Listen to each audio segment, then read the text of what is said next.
Maardu linna eripära on selle sadam, mida võib näha peaaegu igast kõrgemast punktist. Sadamal on olnud linna arengus ajalooliselt oluline roll. Maardu on sadama jaoks täpselt sobilik koht, kusjuures legendi järgi võis sadam siia tekkida palju varem. Вы знаете, ходит такая легенда, что приезжал здесь Петр I. Legendi järgi möödus siit kord Peeter I, kes otsis parasjagu kohta sadama rajamiseks. Kohalikud kalurid, kes teadsid, et sadama ehitamine tähendaks lõppu nende kalapüügile, olid kavalad. Nad ütlesid Peetrile, et too ei ehitaks siia sadamat, kuna siin on vesiliiv ja laevateede siia küll rajada ei saa. Peeter võttis nende nõu kuulda ja hakkas uut kohta otsima.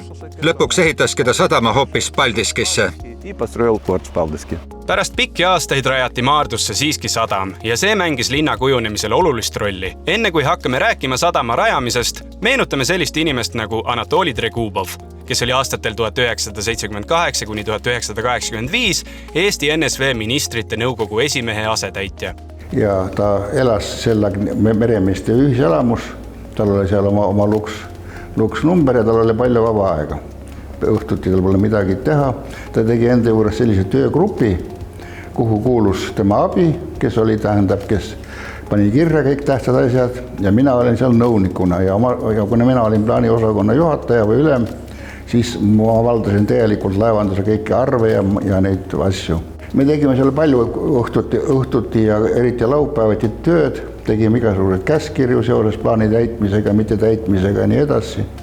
Siis korraga tekkis tal küsimus, et ütles niimoodi umbes, et принято решение построить порт на Балтике. Otsustati ehitada kaubasadam vilja- ja toiduainete ümberlaadimiseks. Algse idee kohaselt plaaniti sadam ehitada Ventspilsi või Riiga. Aga ta ütles, et ma arvan, ta ütles niimoodi umbes, et tõesti oleks parem ehitada see hoopis Eestisse see sadam, mitte sinna. Mis sa sellest arvate? Ma tahtsin öelda, et sellest hirmus peavalu tuleb. Ta ütles, et ei, sellest tuleb tohutu laevanduse areng, sest on olemas otsused hakata osta neid palkereid, millega vilja vedada. Ja siis ta seal pöördus, ma ei tea kuhu, seal Moskvasse, piirivalvesse millegi pärast ja kooskõlastas seal ja lõppes sellega, et see принято решение liikus siia Eesti poole. 4. märtsil 1982 pandi sadama ehitusel paika esimene kivi. Tallinnasse otsustati rajada ka viljaterminal, mida ajendas Tallinna sadama ja Eesti Raudtee laialdane kogemus vilja transportivate laevadega. NSVL ostis tol ajal sisse suurtes kogustes vilja, kuid vana sadama võimsusest ja sadamakaide sügavusest ei piisanud viljaostu mahu kasvuks. Loomulikult poleks ainult ühe viljaterminali ehitamine olnud mõistlik. Seetõttu plaaniti ehitada 2 terminali. Teraviljaterminal ning külmterminal, jahutatud ja külmutatud kauba vastuvõtmiseks. Kuid juba enne terminalide ehituse algust oli ehitatud kai, mille kaudu toimus ehituskomponentide, seadmete ja materjalide merevedu. Ka seda kaid laiendati ja muudeti see 3. mineraalsete ehitusmaterjalide ümberlaadimise terminaliks. Siis esimesed olid mineraalsete ehitusmaterjalide veosed praeguses Stiivise asukohas. See oli esimene kai, sinna toodi esimene kraana ja siis ehitati sadam. Järgmisena tuli teraviljaterminal. Oli построены terminal. Ehitati mineraalsete ehitusmaterjalide terminal, õigupoolest sadama alus, mille kaudu liikusid veosed, sealhulgas ka sadama edasiseks ehituseks, peamiselt killustik, liiv, ehitusmaterjalid, ehitati elevaator, võib-olla Euroopa suurim, mis mahutas korraga 350 000 tonni ja ehitati ka külmutuskompleks, kunagise nimega Refetra. Pozdnije nazvanje. Sadamasse projekteeriti 2 terminali. Teraviljaterminal, mis võimaldas viljalastide ümberlaadimist võimsusega 5 miljonit tonni aastas ja külmterminal, mis võimaldas eritemperatuuriga veoste ja üldveoste ümberlaadimist projekteeritud koguvõimsusega 750 000 tonni aastas. Samuti kavandati abiterminal ja seejärel 3. terminal mineraalsete ehitusmaterjalide puiste veoste, puidu ja muude üldveoste ümberlaadimiseks. сейчас Tundub naljakas, et sadamasüsteemist väljaspool olevad inimesed kasutavad vene keeles nii veose kui kauba kohta sõna kaup. Eesti keeles saabki mõlema kohta öelda kaup, aga meie jaoks on see vahe väga oluline. See pole kaup, me ei müü ju seda, ainult laadime ümber. Nii et meie jaoks on see veos. Sadama ehituses osalesid ka spetsialistid välismaalt.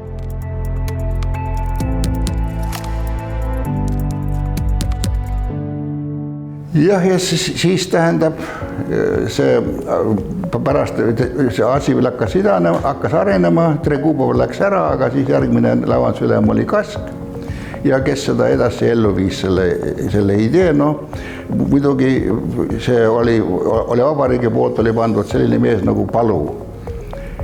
See mees oli vabariigi ehitaja number 1, ta oli selle ministrinõukogu esimene asetäitja ehituse alal ja tema ajas, mis puutus vabariigi asju. Mina sellel ajal sattusin juba Soome tööle, firmasse Saima Lines ja meie siis seal Soomes tegelesime sellega, et me ekspedieerisime neid laadungeid, mis tulid Soomes selle sadama ehituseks. Suure osa infrastruktuurist ehitasid Soome spetsialistid. Sealhulgas siis viljaterminal ja ka peahoone ja muud sellised asjad. Ka kaide ehitusest võtsid nad osa. Suurema osa sadamast ehitasid üks kohalik ja 2 Soome ehitusfirmat.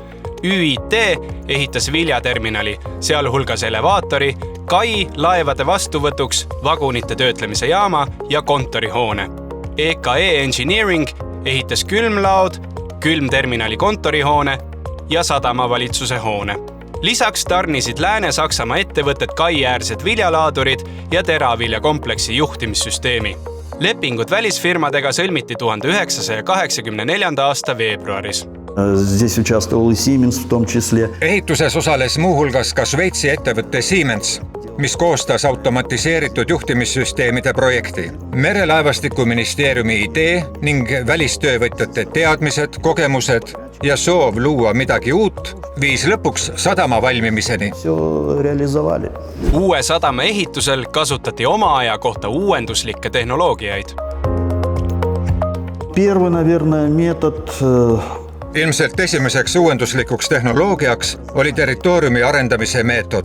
Kõikjal siin, mida me näeme, oli meri ja majade asemel olid suvilad ja metsik rand.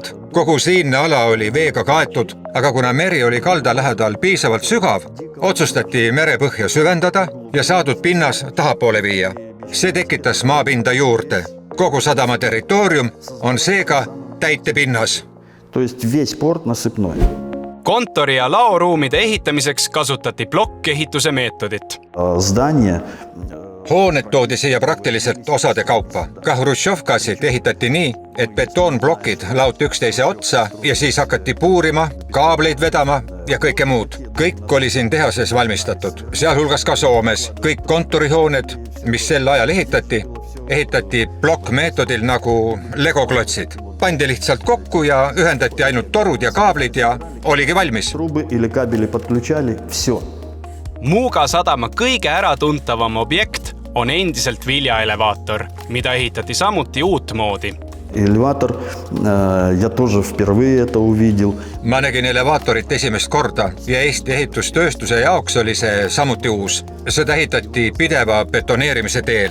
See tähendab, et tornhoidlaid ehitati kõrgemaks ööpäevaringselt 24/7. Pidevalt oli vaja killustikku ja tsementi, masinad töötasid ja betooni valati katkematute kihtidena. Ainult korra kogu ehitusperioodi jooksul oli meil üks juhtum. Tsemendiga vagunid läksid rööbastelt maha ja me pidime pausi tegema. Paus oli vist kuskil 3-4 tundi. Elevaatorit ehitati umbes 7-8 kuud ja kogu selle aja jooksul ei katkenud protsess kordagi. И за это время процесс не прерывался.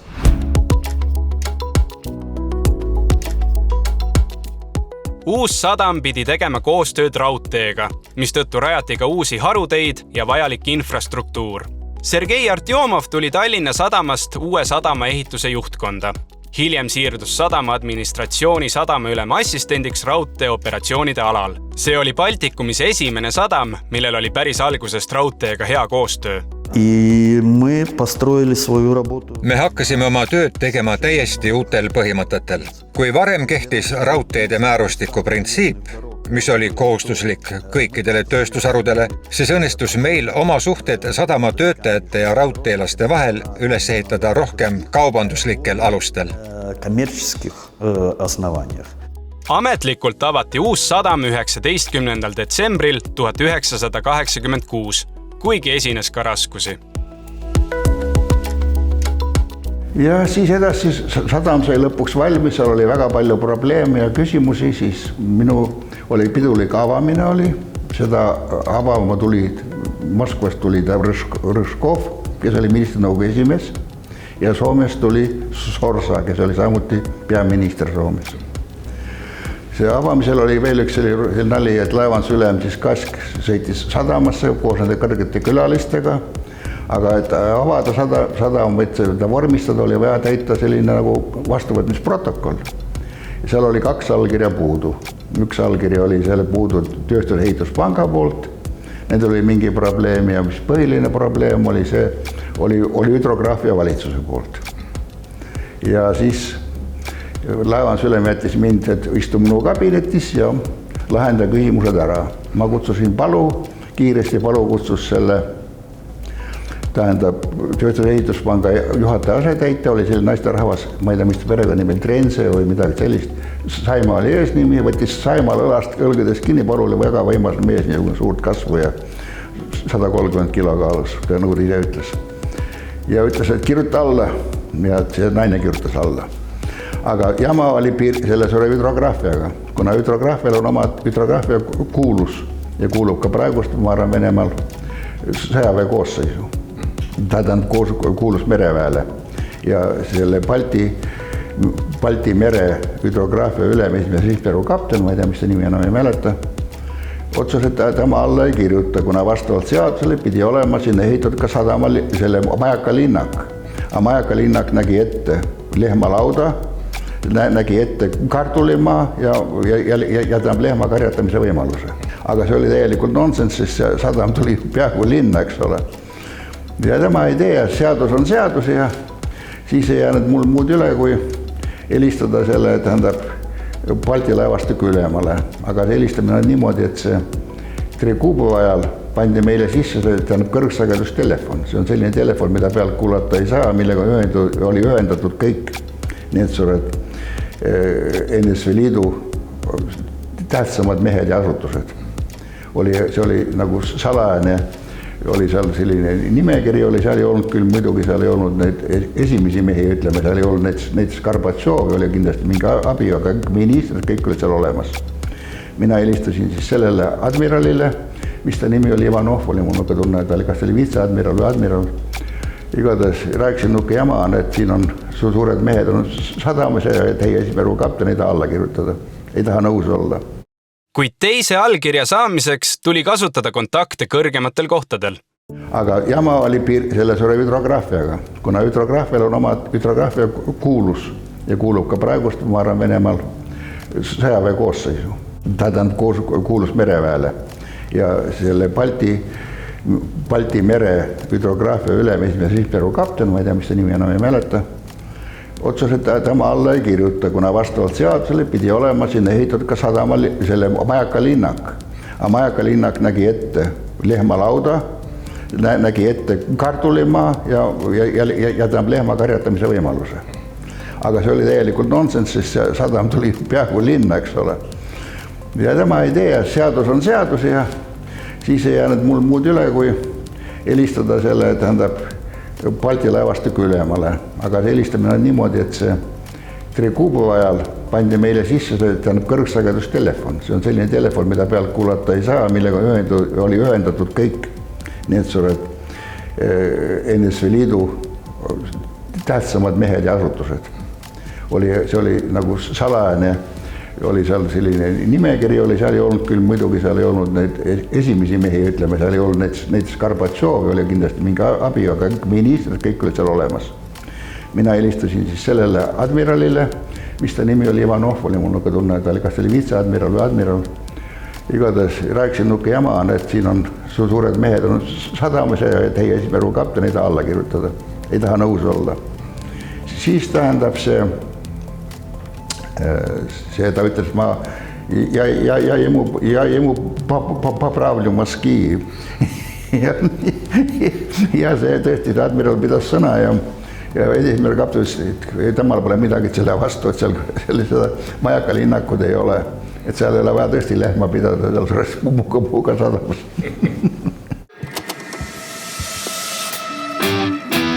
Uued protsessid sadamas mehhaniseeriti ja hakati tööle lääne tehnoloogiate järgi. Ümberlaadimiskompleksid nagu teravilja ja külmkompleks olid automatiseeritud ja arvutiga juhitavad.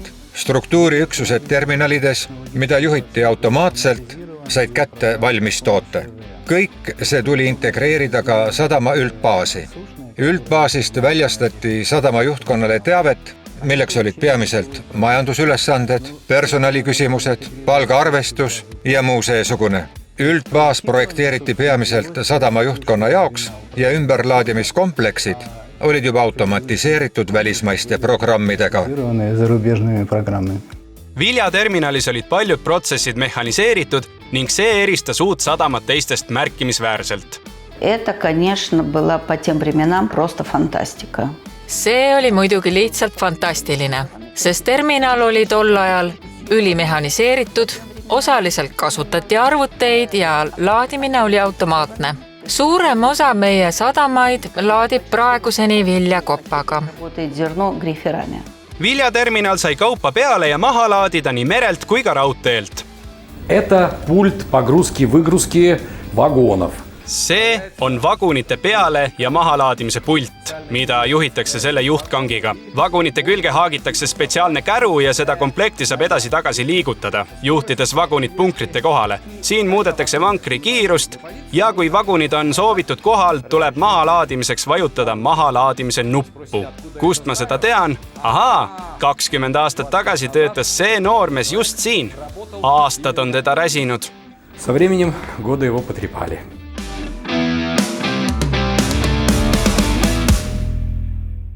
Kuid sadama peamine liikuma panev jõud olid inimesed, kes tulid siia tööle kõikjalt Nõukogude Liidust. Uue sadama töötajate keskmine vanus ei ületanud 30 aastat. Osa töötajaid oli juba varem töötanud Tallinna sadamas. Pärast 3-4 aastat töötamist sünnitasin 2 last, hakkasin kraanade grupimehaanikuks ja abikaasa sai kutse 3. rajooni. Just seal hakatigi sadamat ehitama. Esimene Muuga sadama kai kandis nime Novotallinski ja mu mees kutsuti sinna mehaanikuks. Ta oli seal esimene vahetusmehaanik. Здесь было очень много специалистов. Siin oli palju meretranspordiministeeriumi spetsialiste. Põhiliseks personali sepikojaks oli Odessa merelaevastiku inseneride instituut, millega mina lõpetasin. Sergei Aleksandrovitš Artjomov lõpetas, Anatoli Nikolajevitš Kanajev lõpetas, temast sai ka sadama ülem. Ka 1986. aastal sain ma terve hulga noori spetsialiste, vist umbes 30 inimest, kellest võib-olla isegi pooled olid punase diplomiga. Sellest seltskonnast kujunes välja mõttekaaslaste tuumik, kes olid koos õppinud ja lõpetanud sama alma materi.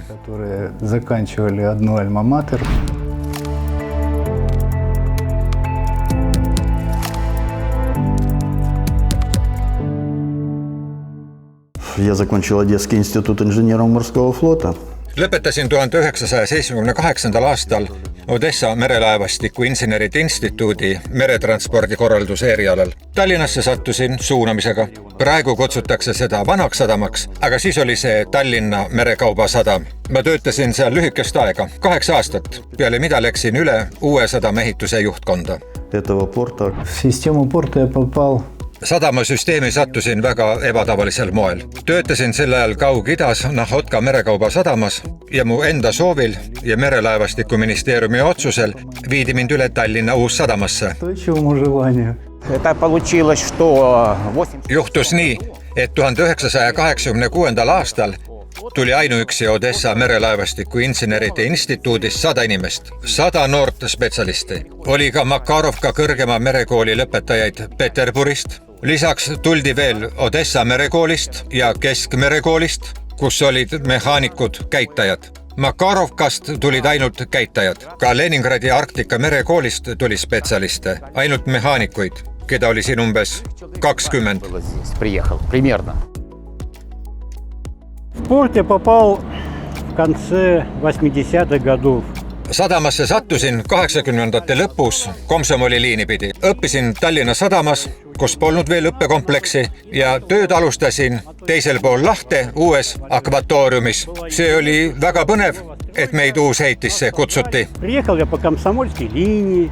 Maardu noortele spetsialistidele hakati aktiivselt elamispinda ehitama ja korterit oli võimalik saada palju kiiremini kui mujal. В это время было построено 3 таких порта. Vastavalt arengukavale ehitati 3 sadamat, ilmselt vastavalt Nõukogude Liidu 5-aastaku plaanidele. Kaug-Idas Idasadam, millega olin ka mina seotud, Grigorjevkas Odessa all Lõunasadam ja Balti meres meie Tallinna Uus-Sadam. Mulle tundub, et just siin Tallinna Uus-Sadamas langetati kõige paremad otsused, mis puudutasid infrastruktuuri, eluasemeid ja nii edasi. В Новоталлинском порту.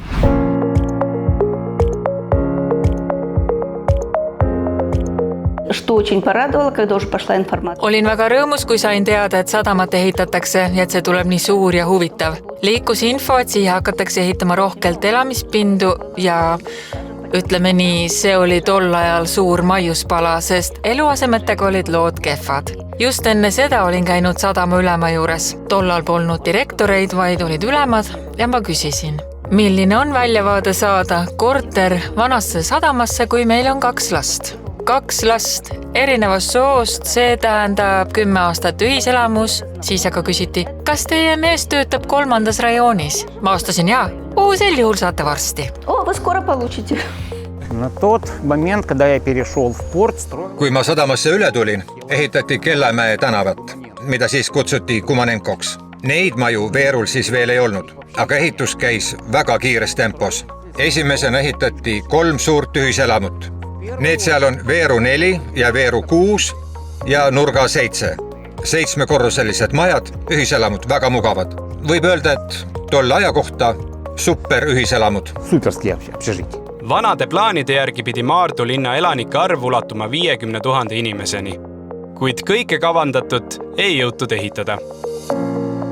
Вот смотри, Vaadake, siin on gümnaasium ja jalgpalliväljak, mille taha oli planeeritud veel 1 elamurajoon. Sinna plaaniti majutada veel 30 000, mis tähendab, et umbes 1 linn oleks pidanud veel olema. должен был быть. Sadama abiga rajati lasteaiad, kool ja spordikompleks. Практически параллельно был введен сразу. Praktiliselt paralleelselt ehitati lasteaed, kohe ühiselamu number 2 kõrvale. Ja see mahutas, kui mitte kõiki lapsi, siis päris suure osa. Большую долю. Vajalike tööliste koolitamiseks avati sadamas õppekompleks. Специфика заключалась Asi oli selles, et sadamas oli palju käsitsitööd, samas kui viljaterminal oli mehaniseeritud ja käsitsi oli väga vähe teha. Ainult juhul, kui kuskil olid ummistused, näiteks eemaldati puist, puhastati trümmi. Revterminalis oli aga alati palju käsitsitööd. Näiteks karpide loopimine, kottide laadimine, see oli väga suur osa. Inimesed muidugi tulid, aga töötasid lühikest aega. No sellepärast oli meil õppebrigaad, et inimesed saaksid proovida, mis töö see selline on ja me vaatasime, kas ta saab hakkama või ei. потянет человек. Seal oli tõepoolest koolituskeskus. Me valmistasime oma kaadreid ise ette, kuna kahjuks sel ajal Eestis sadamaharidust ei pakutud ja sellega seonduvalt koolitasime oma töötajaid erinevate laadimistehnikate peal töötamiseks ise. Сам лично участвовал в бригаде. Isiklikult osalesin brigaadis, väljaõppebrigaadis, nagu seda kutsuti. Inimesed tulid meie juurde, me õpetasime neile dokitööd, parimad jäid ja kes ei saanud hakkama, kellel ei tulnud välja, need sõeluti loomulikult välja. У кого ничего не получалось, тех, естественно, отсеивали. sadamatöölised said eluaseme ja tuusikud. Nende lapsed said puhata pioneerilaagrites ja ka Nõukogude Liidu lagunemine ei tundunud sadamatöölistele valus, erinevalt paljude teiste ettevõtete töötajatest. Tööd oli palju ja teatud ajal maksti töölistele osa palgast lausa valuutas. Наверное, это с 91 года. Ilmselt oli see 1991. aastal, võib-olla 91. aasta lõpp, kui sadama administratsioon oli juba iseseisev juriidiline ja majanduslik üksus. Sadam ei allunud siis enam Eesti laevandusreeglitele. Sadama administratsioonil oli võimalus ja õigus valuutas palka maksta ja kusagil 92. aasta paiku saidki sadamatöölised palka ka välisvaluutas. Mitte täies ulatuses, aga osaliselt. Но частично, да, это было. На своем примере. Приходишь... Enda näitel tulid palka saama, võib-olla anti sulle osa rublades, ülejäänuseid Saksa markades, Belgia frankides, eurot siis veel ei olnud, Prantsuse frankides. Во французских франках вообще. Ka sadama staatus muutus ajas. Algul oli see 3. rajoon, mis kuulus Eesti merelaevandusele. Siis tekkis omaette organisatsioon Tallinna Uussadam või Novotallinski port. И существовали первоначально два порта как... Juriidiliste isikutena oli 2 sadamat, Vanasadam ja Uussadam ning pärast 1991. aastat otsustas Eesti valitsus, täpsemalt Transpordiministeerium, et tegu on ühe sadamaga. Umbes 95. aasta paiku see ühinemine toimus ja moodustus üks sadam. Стал один порт. Порты перестали быть. Sadamad ei ole enam ümberlaadimiskomplekside tootmistegevust juhtivad allüksused. Need on muutunud riigiettevõteteks, millel on oma infrastruktuur ja seda renditakse tööstuskompleksidele. No loomulikult otsiti sünergiat ja kuna ennem Tallinna kesklinnas Vanasadamas käideldi ka kaupasi, palju tolmu, müra, siis oli loogiline ikkagi kaubad viia Tallinna Vanasadamast välja. Siia jäi Reisisadam ja Muugal tekkis siis päris suur kaubasadama kompleks. Muutus ka sadama nimi. Novotallinski portist sai lõpuks Muuga sadam. Mulle tundub, et Nõukogude Liidu lagunemise järel ütlesid kõik, et meil ei ole Novotallinski lahte. Tavaliselt kutsutakse sadamat lahe või linna nimega. Ja üleüldse, mis on Novotallinsk? Kus see on? Ja seda ei ole. Ja siis nimetatigi see ümber Muuga sadamaks. Порт Muuga. Для меня тоже было странным, значит... Minu jaoks oli ka imelik, et on Novotallinski port, aga sadama lähedal asuv jaam on Muuga jaam. Jaam sai kohe nimeks Muuga jaam, aga Novotallinsk polnud geograafilise nimega seotud. Geograafilisemu naзванию. No see oli huvitav. Novotallinski port. Kui ma pöördusin tolleaegse sadama ülema poole, Anatoli Kanaevi poole, ja siis ma küsisin, et kuidas me seda inglise keeles nimetame. Tallinn, Newport või New Tallinn port ja tema ütles mulle, et aga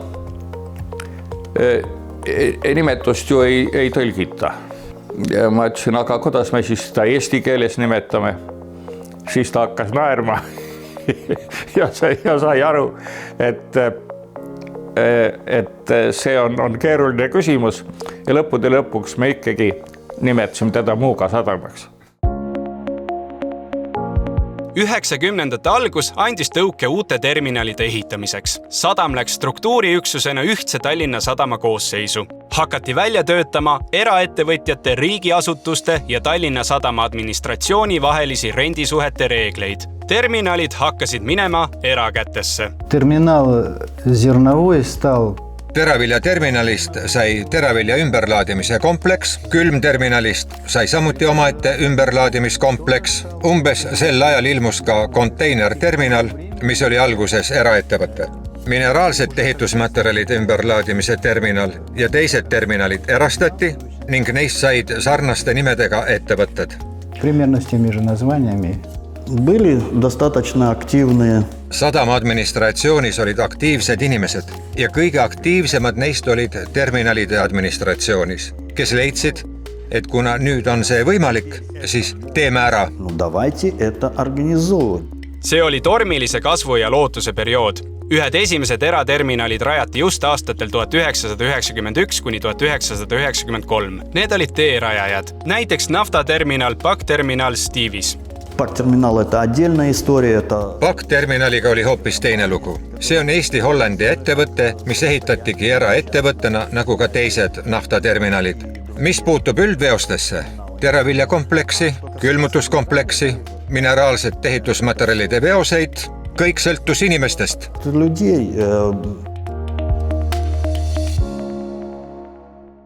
Stiivis kanti Eesti ettevõtete registrisse augustis 1991 ning alustas oma laadimistegevust Muuga sadama tollases Puistani terminalis ettevõttena Stiivis juba aastal 1992 ehk kohe-kohe saab sellest 30 aastat. Ehk ta on üks vanemaid eraettevõtteid Eesti Vabariigis. Sadamaga sõlmiti pikaajalised rendilepingud infrastruktuuri ja ümberlaadimisseadmete kasutamiseks. Mõned terminalid ja ettevõtted olid edukad, mõnda muudeti või suleti, kui see ei suutnud maailmas toimuvate globaalsete muutustega sammu pidada. Struktuura грузопотоков поменялась. Muutus kaubavoogude struktuur, mille tulemusena tekkisid tänu üksikute ettevõtjate jõupingutustele uued ümberlaadimiskompleksid, sealhulgas Feri terminal, mis asus Soomest Ro-Ro tehnikat tooma ja muutus hiljem Muuga konteinerterminaliks. Kaubavood muutusid suuremaks kui konteinerveoste puhul, teravilja töötlemise maht langes järsult ning külmutuskompleks muudeti universaalseks üldveoste töötlemise kompleksiks. Universaalkompleks võttis vastu kõiki metalle, mida sai, kakaoube ja nii edasi. Külmkambreid, mis olid suured ja mida praktiliselt ei kasutatud, hakati kasutama lihtsalt hoiuruumidena. REF-terminal oli uudne ka sadama jaoks. Ma pole kunagi näinud, et otse sadamas oleksid külmkambrid, kuigi ma olen käinud mitmes sadamas. Protsesside automatiseerimine, kahveldõstukid, mis kaupa virnastasid, kõik oli meie jaoks väga huvitav ja uus. Kui perestroika algusest oli juba veidi aega möödunud, selgus, et neid külmkambreid ei olegi tegelikult vaja ja pidime kõik seadmed maha võtma ja veoste hoiuruumiks ümber tegema. Химия, конечно, пришла. Keemia tuli vist 96. aastal. Avati esimene keemiaterminal AS DBT Dry Bulk terminal, hakati tegelema keemiaga. Enne seda, vist 1991-92, ehitati metalli galvaniseerimise tehas. See on DBT kuplite taga. Ma isegi ei tea, kas see hoone on alles või mitte, aga nad hakkasid üsna aktiivselt tööle, kuid aja jooksul kahjuks ka nemad. Nad olid ilmselt esimesed, kes kogesid neid jutumärkides kokkuvarisemise ja muutuste võlusid. Isegi mitte kokkuvarisemist, vaid ilmselt suuremaid muutusi majandusmudelis. Kunagi osteti metalli varuks, aga siis hakati raha lugema ja saadi aru, et nii palju pole vaja. On vaja vähem ja kui vähem, siis seda reguleerib turg ise. Ja võib ütelda, et 90. aastad, eriti nende teine pool ja samuti 2000. algus, olidki nagu Muuga sadama tipphetked kaubakäibelt. Kaup oli hästi erinevaid ja valdava osa andis muidugi kaubakäibest tonnaasiliselt vedellast, aga ka üldkauba poole peal oli hästi huvitav ja sai näha väga erinevate lastide töötamist. –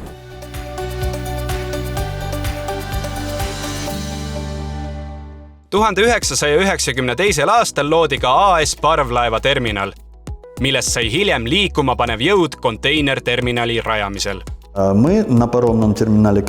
Võtsime Parvlaeva terminalist väikese tüki maad, kui me selle 1992. aastal rajasime. Anti nii palju kui anti. Üks laadur, üks veduk ja hakkasime tööle. Meil oli remondikompleks, mis hakkas kuidagi ära vajuma. Kaubakäive langes, inimesed hakkasid uusi kohti vaatama, tegelikult oli juba vähem veoseid. Mina koos kolleegiga pöörasime pilgud naaberkaile, kus toimus praamülevedu. See oli palju tõotav.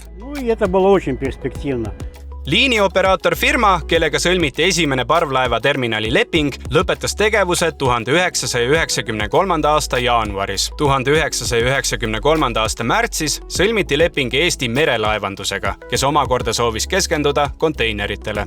В 1994 году мы увеличили парк. 1994. aastal suurendasime ümberlaadimisseadmete parki ning 1995. aastal tõi Eesti laevafirma meie terminali oma esimese Muuga tüüpi konteinerlaeva. Siis sai lõplikult selgeks, et minu idee Fix, tudengipõlve unistus ehitada konteinerterminal, võibki tõeks saada. Siis valmiski projekt konteinerterminali esimese etapi ehituse alustamiseks. Praegu on konteinerterminal ja mõned teised, näiteks Refetra, rahvusvahelise kontserni Hamburger Hafen und Logistik osa. Muuga sadam oli varasemalt suuresti transiidikaupade käitlemiseks ja tegelikult see andis sadamale võimaluse ka väga palju areneda. Et tänaseks on Muuga sadamast ja meie terminalist arenenud Eesti ekspordi ja impordi värav. Kõik Eesti mõttes on Muuga sadam ja meie terminal hästi oluline, sest kõik konteinerites liikuvad kaubad, mis Eestisse sisenevad või Eestist väljuvad. Ja me teame, et kogu Aasia kaubandus, kõik kaubad, mis Aasiast tulevad, liiguvad konteinerites, üle mere on peamiselt konteinervedu. Et siis kõik need kaubad sisenevad läbi meie konteinerterminali. Ship to shore. Ship to shore. Muuga sadama ja võib-olla isegi Baltikumi suurim kraana. Me oleme nüüd kraana operaatori kajutis. Vaade on siin vapustav. See lifti ja koridoridega kraana iludus on mõeldud konteinerite laeva peale ja sealt maha laadimiseks. Nimi Ship to Shore tähendabki laevalt kaldale. See on portaalkraana, mis võtab konteineri kailt ja paneb selle laevale või vastupidi, laevalt kail olevale sõidukile, mis sõidab maha laadimisele.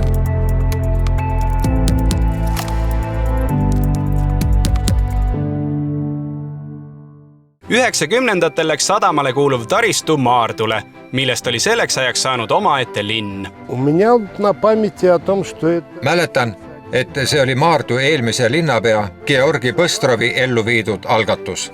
Üldiselt oli see minu arvates hädavajalik, sest mererajoon hõlmas üsna suurt territooriumi ja palju elanikke. Selle piirkonna eripära oli kaugus linnast. Põhimõtteliselt elasid siin 2 suure ettevõtte töötajad ja määravaks saigi see, et juhtimine ja võim, kus rahvaarv oli piisavalt suur. Minu mäletamist mööda püüti seda üpris kaua läbi suruda ja lõpuks õnnestuski Maardul saada linna staatus.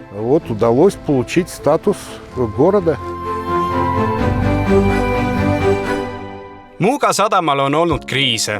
Osa ettevõtteid on kaubavoo kaotanud ja lahkunud. Asemele on tulnud aga uued ja praegu on Muuga sadamalt tohutu potentsiaal. 20. sajandi viimaste aastakümnete jooksul ja ta on uus sadam. Siin on tehtud kindlasti vajalikud eeltööd, et ta võiks toimida sadamana. Kahjuks erinevatel põhjustel ei saadud sadamehitust lõpule viidud nii, nagu oli algselt plaanitud, aga sellegi poolest nagu rajatisena on ta hästi võimas ja mis peamine, meil on laienemisruumi.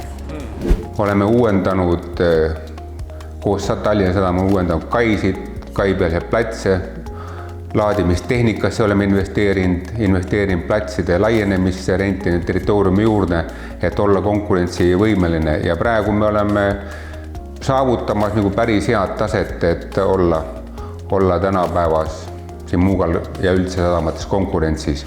Ehk me saame oma tulude-kuludega hakkama ja tulime siia pikaajaliste plaanidega ja kavatseme selle ettevõtte panna niimoodi tööle, et see jätkuks edukalt ikka pikalt.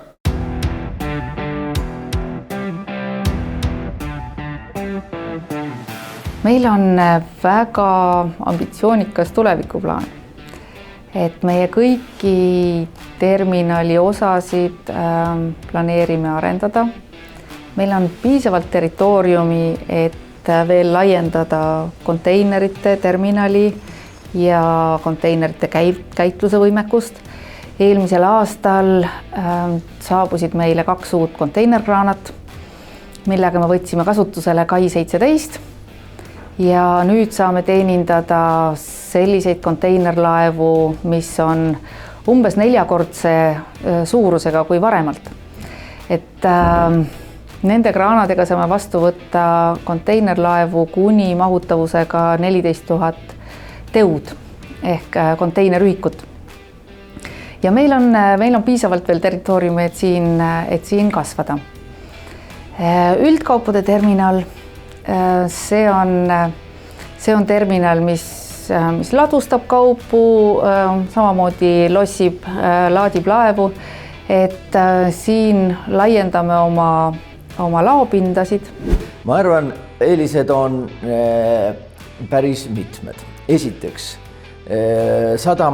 Muuga sadamale on väga hea juurdepääs ja sadamas me võtame vastu kõik kõige suuremad laevad, mis Taani väinadest läbi pääsevad. Nii et meil ei ole piiranguid, see tähendab, meil on väga sügavad kaid, kaid on uued, kaid on väga heas korras, see tähendab, infrastruktuur on ikkagi suhteliselt uus ja me kindlasti oleme väga kiire ja paindlik sadam. See tähendab, meie protsessid on digitaliseeritud, me saame väga kiireid otsuseid teha, hinnapakkumisi, sest me oleme väga tihedas konkurentsis. Ja ma arvan, see paindlikkus ja kiirus ja uuendusmeelsus on see, mis eristab. Rail Baltica projekti areng mõjutab ka Muuga sadamat ja loob uusi võimalusi. Rail Baltica alguspunkt on meie terminalis ja Muuga sadamas. Mis tähendab, et me koos oleme Rail Baltica, mis tähendab seda, et me oleme Rail Baltica projekti üks osa. Ja meie terminalis on kavandatud multimodaalne Rail Baltica kaubaterminal. Et tulevikus multimodaalsus on tänapäeval üsna multimodaalsus on tuleviku mõttes nagu hästi oluline logistikas. Et sa tuled näiteks laevaga, saad kaubad maha tõsta, kaubad tõstetakse peale kas autole, kas rongidele. Kui meile tulevad tänase 1520 raudtee rööbaslaiuse juurde tulevad ka 1435 ehk Euroopa standardiga raudteed, siis me saame teostada tõsteid ühelt raudtee laiuselt teisele raudtee laiusele, saame konteinereid peale maha tõsta, saame teenindada nii meritsi tulevat kaupa, roorooga tulevaid treilereid, et ma usun, et see on Eestile hästi oluline kauba sõlmpunktiks olemise projekt.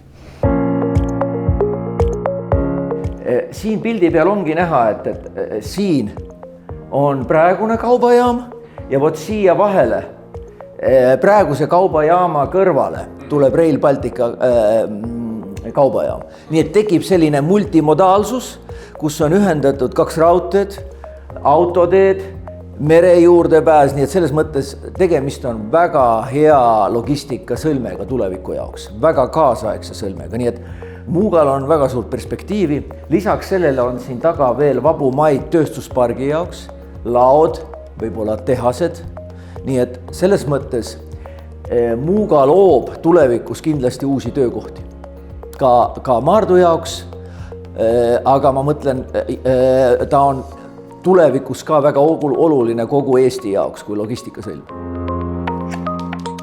Tallinna sadamal on plaanis rajada Maardusse spetsialistide koolituskeskus. Me oleme võib-olla spetsiifiliselt arutanud Maardu juhtidega erialast koolitust. Et tegelikult selline logistikakompleks vajab kesk- ja eriharidusega inimesi ja me oleme tegelikult arutanud, kas oleks võimalik Maardu koolis teatud eriharidust anda, on ta siis merega seotud või logistikaga, nii et selline plaan on, kas ta nüüd realiseerub, ma ei tea, aga ma usun, et tööjõu mõttes oleks ju väga mõistlik kasutada Maardu potentsiaali ära. Töö sadamas tähendab ainuomast atmosfääri ja pikaajalisi töösuhteid. Enamik Muuga sadama esimesi töölisi tuli Odessa merelaevastiku inseneride instituudist ja olgugi, et instituudi vilistlased elavad praeguseks eri riikides, korraldavad nad siiani regulaarseid kokkusaamisi. Esmalt korraldati Balti kohtumine Klaipedas ja Ventspilsis. Hiljem lisandusid Kaliningrad, Riia, Tallinn ja Peterburg, suuremad Baltikumi linnad. Sinna tulid odessalased, tuli külalisi Moskvast ja mujalt välismaalt. Inimeste arv küündis 500 inimeseni. Igal aastal kohtume erinevas sadamas. Muuga sadam ei ole ainult tööandja. Paljude inimeste jaoks on see oluline osa nende elust. Inimesed on siin töötanud põlvkondade kaupa. Jalutades läbi Maardu võib mitmel pool nautida vaadet Muuga sadamale.